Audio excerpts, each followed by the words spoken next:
Now, if you have a child that has autism, Asperger's syndrome or any other similar challenges, then a conference is being held in Dublin tomorrow that might be of interest to you. The first international Moving Beyond Labels and Limits Child Development Conference is taking place at the Burlington Hotel in the capital. In a moment, I'll be talking to Karen O'Connor, who's director of the Child Development Centre, who has organised the event and is in our Galway studio, and Dr. William Shaw, who's from Kansas and an expert in biomedical interventions, who'll be speaking at the event.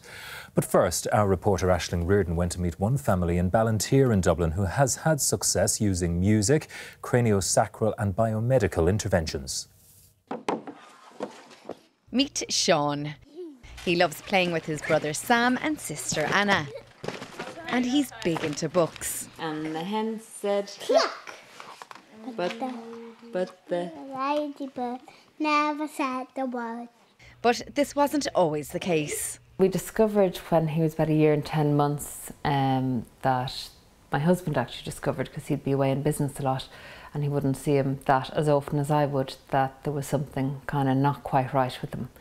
And I thought he was just overdeveloped in one way and behind in another, because he could count to 20, he could count backwards from 15, he knew all his shapes and his numbers, but he didn't know, he couldn't talk words, he wasn't saying his brothers and sisters' names, and mama, dada, that kind of normal kind of carry on. So I said, right, well, we'll bring him to see a paediatrician just to sign off that he's fine, keep my husband happy, and we did. And I said to the paediatrician, you know, my husband is concerned that he may have a little bit of autism. And the paediatrician said, yes, I'm afraid I would tend to agree, he is displaying autistic tendencies. So I was really upset about that, couldn't believe it, really, really upset about it. I said I didn't know anything about autism, what was I going to do? I didn't have a clue where to start. Since then, a lot has happened. After dealing with the HSC, Fiona decided to go privately and was put in touch with the Child Development Centre in Galway. With guidance from the team there and hard work put in by Sean's family, in the space of 2 years, he's now reaching his true potential. Really amazing to see. The speech and language therapy worked from the outside in, whereas the music therapy, they say, works from the inside out. And when both meet, you can really see big changes. He had sensory integration disorder as well, which is basically an innate fear of his nails being cut or his hair being cut, or people touching him too much, especially other than me. So I came across on the internet with all my research a book called Qigong Massage. It's by Louisa Silva. And you have to do, a parent or someone very close to him has to do massage on him twice a day for a minimum of 5 months. At the end of the 3rd month, he stopped crying when I was cutting his nails. At the end of the 4th month, he stopped crying when I was cutting his toenails. And then we went to the hairdresser in month 5 and he wasn't crying anymore getting his haircut. So it actually worked. What age are you, Sean? 4. You're 4. And where do you go to school? Montessori. You go to Montessori. And tell me about your friends there. You've got 2 really good friends, best friends. Is it Connell? Yeah. And who's the other? Rosie B. Rosie B. And do you like school? Yep. Fiona plans to get Sean retested by the HSC, but has to wait 18 months from the original diagnosis. She's confident this time he won't meet the criteria for autism. But whatever happens, Sean is a much happier boy and is looking forward to starting big school in September. Aisling Riordan reporting there. Well, now in studio I'm joined by Dr. William Shaw, who's from Kansas, who's here and is an expert in biomedical interventions, and from our Galway studio, Karen O'Connor, who's the director of the Child Development Centre that was referenced in Aisling's report there. Karen, I might just start with you in Galway, if I can, given your involvement in the story that we saw there. We mention autism and Asperger's, but there's a whole list of challenges that can face children and parents in similar situations, isn't there? Absolutely. I mean, I'm a speech and language therapist who's been working with children for 20 years now, and we see a whole variety of children. Some may have diagnosis, other children may not, and I suppose really we want to look at all the pieces of the jigsaw with the children to identify what's really happening for them and really to treat it properly. And in the story of Sean there and Fiona that we saw, they were being treated under the HSE, or were trying to seek it, but they then had to go privately to you. Is that an option for everybody? No, I suppose that realistically it's not, Anthony, and you know that's really why we wanted to put the conference together. Or part of the reason is because we really want the health service to come on board with us, to work together with us, to look at the different techniques that work so well with the more traditional techniques. For example, with the sound therapy, I know a number of years ago we trained quite a number of therapists within the health service to use the sound therapy. Some are still using it, others aren't, but I think there's a real need out there, and that's just one particular approach that works really well. There's a real need out there for the health service to come on board with us now to work together with parents. And is there a national autism strategy, or is it something that needs to be developed? I suppose the Irish Autism Action, you know, they would be one of the main groups in Ireland, and when we look at what they've come up with over the last year, even in terms of the change in incidence in autism, we'll say 30 years ago 1 in 1,000 children were diagnosed with autism, whereas a study that was done last year that included Irish Autism Action and I think it was Dr. Anthony Staines at DCU, now the incidence is 1 in 100. So there's a huge increase in the number of children being diagnosed with autism, and that's just one condition.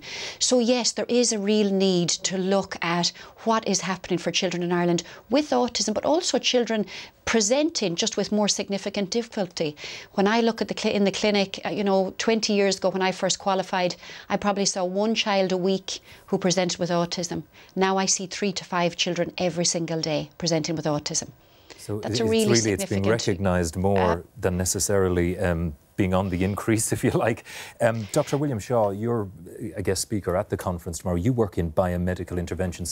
Is it similar to what we saw in the report? Yes, yeah. So what we're doing is first to identify what the particular biochemical abnormality is, and then to propose a treatment. So our laboratory is somewhat unique in that I feel that our role is not just doing the testing, but we also train physicians throughout the world on these techniques in virtually every country on earth. Our laboratory has tested more than 200,000 individuals with autism throughout the world, and we find that there are common biochemical abnormalities, and the good thing is that the vast majority of these can be treated in simple fashion. And it is amazing just to watch that, the audio therapy, the simple massage, and the change it's had on Sean's life there. You're seeing that reflected in your studies, are you? Yes, yes. And matter of fact, at my company, 2 of the employees had children with autism, and they both completely recovered with no symptoms of autism at all. What would have been the treatments up to now before we started to look down this avenue? In essence, there wasn't. I mean, some physicians would just say, you need to forget your child was ever born and institutionalize them. That was a common recommendation by some physicians. But now there's a lot of physical therapies, behavioral therapy, sound therapies, dietary and nutrition changes that can be made that cause a complete reversal. I'm not saying that every child responds this well, but almost every child has some improvement, with some having the complete reversal, complete recovery from the autism. That's amazing, isn't it? And the key word, I reckon, must be management. You're managing this situation. Yes. Yeah, that's correct. Yeah. So there's a lot of things that have to be done. In my experiences, it's primarily the educating the parents to be able to deal with all of these therapies simultaneously. The children that have done the best have been those primarily, in the case of the mothers, occasionally with the fathers, who become immersed in this, find out what works, and then help to apply it. So it's one that requires a lot of work with the physician and the parents to help the child. I'll just end by going back to Karen in Galway. You're behind the conference tomorrow. Is it open to the public, or where can anybody who's interested in these techniques actually go if they're out there watching the programme this morning? Absolutely. Yeah, there's still tickets available, Anthony. The conference is on at the Burlington Hotel. It's a full day event with 9 different speakers, ranging from Dr. Shaw, myself speaking about speech and language therapy and sound therapy. Sheila Frick is coming from the States. Again, another great speaker speaking about occupational therapy and sound therapy. So we're looking at all the pieces of the jigsaw. So it's a whole day event. People can buy tickets online from our website, which is www.thechilddevelopmentcentre.com, or alternatively, they can come tomorrow morning, and start time is 9 o'clock. All right. Well, Karen, thank you for talking to us from Galway. Good luck with it tomorrow. And Dr. William Shaw, thank you for coming into us too. Thank you. Thank you.